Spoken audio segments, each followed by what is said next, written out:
Okay, so when I went to that word for the Ain Ra Waw root, I really didn't know anything about this one. I kind of really had to do a bit of background research. And there's only two entries under that root, which is, one is Urwa and the other one is Itaraa. So one is the like a different verb, and the other one is a noun. So I looked up Urwa first, because usually nouns are a bit easier to pin down than verbs. And the first thing that I see there is it's called a buttonhole. I didn't know what the terminology for that was, but basically it's like if you have a button-up jacket or shirt or something, that's what the button goes through to hold the fabric together. What's interesting is it had a couple of other entries there, but that was the first one. I think the other ones were like loop, noose, handle, like of a mug or something. And then obviously the poetic one that they used for the Sahih International, 2 times it's in the Qur'an, is like bond, or like the bonds of kinship or something like that. So I asked ChatGPT, because really, the value of ChatGPT is you don't have to do the searching yourself. It searches for you, and maybe it will make some mistakes, but at least you have some idea of what's possible. So give me a list of the things that can mean buttonhole, has the same kind of function, analogous to that. Let's say, something a bit more grander, What's interesting is one of the things it gave me, it gave me loop, it gave me other things with the same kind of motion, but one thing it gave me was islet. And I thought that was pretty interesting because you could actually spell that with I-S-L-E-T. And you can also spell that with E-Y-E-L-E-T, which is the one it gave me. When you search the second one, you get a picture of this gold kind of metallic circular ring that's placed in a fabric that basically holds the fabric together, prevents it from ripping where the hole is made. That's the function of an eyelet. This is actually something that a thread will go through in stitching. And then it kind of started to dawn on me that what we're actually talking about here, because this is something that's physically grasped, is we're talking about some kind of cosmic fabric, the fabric of time-space. The fabric that the Quran talks about all the time. There's the heavens and the earth are stitched. There is a, zipper-like motion in the Quran as well. It's called plowing, or for a sahab. There's also a thread, and there's also a needle. So there's clearly something of huge relevance to this idea of something representing a whole. That's, I think what that Urwa thing is, it's like a stabilizer for where that hole is. This is what Jay Dreamers calls the apex dome. There's a hole at the apex dome. And it's associated with the moon, because I think the moon quite possibly could be there is some evidence in the Quran to suggest that is the first heaven, the first firmament above our head is the one that contains the moon's light. So that this would actually probably be something that quite possibly is related to this pen, which is definitely related to the Tariq,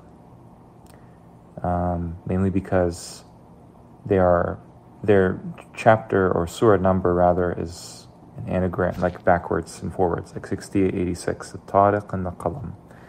Tariq is something that's known as Thaqib, which is piercing, just perforating through something, right? Boring a hole, like a hole punch. So this might be in relation to that. Now, the interesting thing is that if that is the case, right, wouldn't it be funny, wouldn't it be interesting if I told you that when I tried to search the verb Itaraa, this is a very obscure root, by the way. When I tried to search that, the only result I got on Wiktionary was not the Ain Ra Wow root, but actually the Ain Ta Ra root, which I actually don't think is in the Quran at all, but it's clearly could be like construed as a search result. And that basically means penis, by the way, Atr.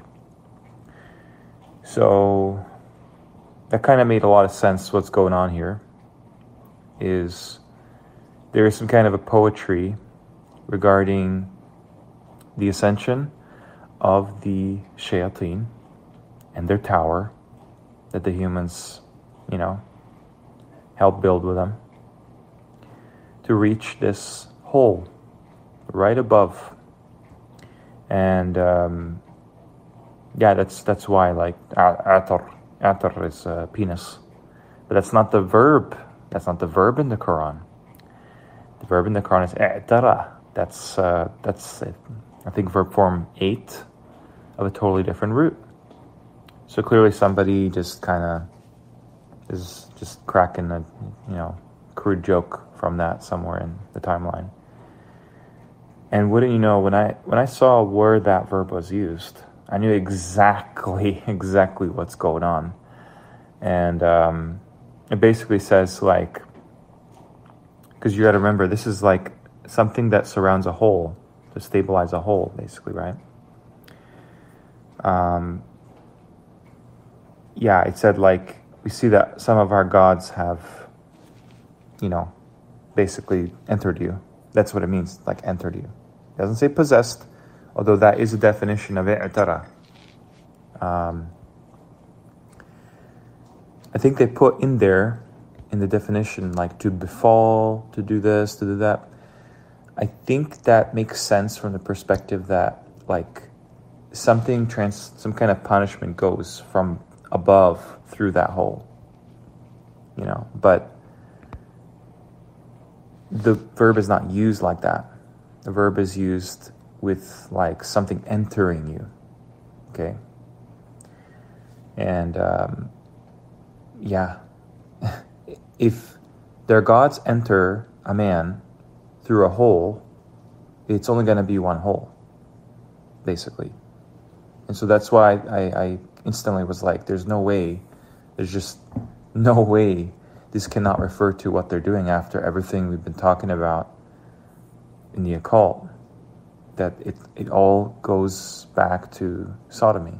Like, it all goes back. The Quran actually points you in that ayah, and it's actually the Eastern people as well, where this stuff actually was very prominent, and it was like moved here, that this is how they get the demons to reside in them. It's a literal seed planted somehow. It's like a Trojan, basically, in the human form. It sounds absolutely disgusting. But when you think about, like, if that's directly mentioned in the Quran, and I bet you they don't even know. I bet you, like, this is one of the first times that it's, like, kind of proven and derived that that's what it's about. They must feel really, really stupid. They must feel really stupid when this comes to light one day. But that's essentially how those things are connected. By the way, just to wrap things up, because it's kind of a long recording, I remember a long time ago, there was a Christian channel that essentially made this claim, which made a lot of sense at the time, that the eye in the pyramid in the occult, I'm not talking about the actual origin of the, like, what it means.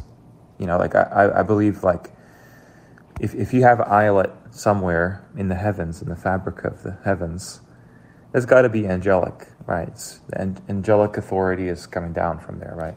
So obviously the eye represents, in the Qur'an, the basar, which clearly is going to be kind of angelic dominion, right? Sovereignty. But the occult, the reason why like they had Jay-Z for many years is like, okay, put up, he would say like, these concerts, like put up your pyramids, and they would literally do that hand sign that all the Illuminati people do, thinking probably that they're like kind of just, oh, it's not evil actually. We're just like, it has a good origin, it has a good origin. It's not evil. Well, that may be true, but what they derive from that in their definition, in their application, is evil. It is. So what this channel said a long time ago is basically the eye in the pyramid is the penis, and the triangle is to basically open up the anus for the penis to penetrate it, basically. And that's their whole thing. That's like the high secret of their little fraternities and occult societies. It's rape, it's sodomy, it's pedophilia. It's basically like Aleister Crowley. Apparently, he was given like a high degree in Freemasonry, honorary degree, because he had apparently discovered that, maybe from his alien buddy Ewas. But yeah, he had discovered that the whole royal secret that's heavily guarded in Freemasonry is basically just stealing the innocence of kids for rituals, through sodomy to base. I mean, it's just demonic, but it freaking just makes you want to like incinerate these people. But yeah, that's what he figured out apparently, and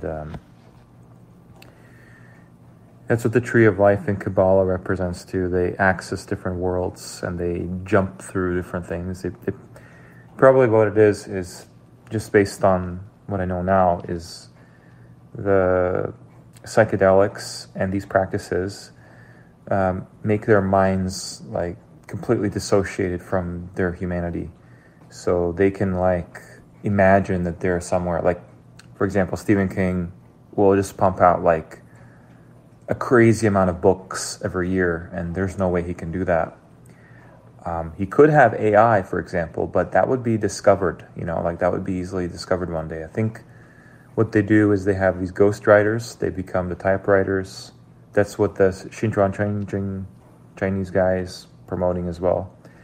And he's an Easternist too. He's a more Easternist guy anyway. So yeah, it has many applications. Been to 25,000 cities. Yeah, you probably could have actually if you teleport with this demonic entities in you. And yeah, that's how they get them. That ritual that is in the Templars, for sure, as amongst other things. It's kind of hilarious that DJ said the Templars are Muslims. But yeah, that ritual, 100%, that has permanent damage to the nervous system and thus the entire human as a result.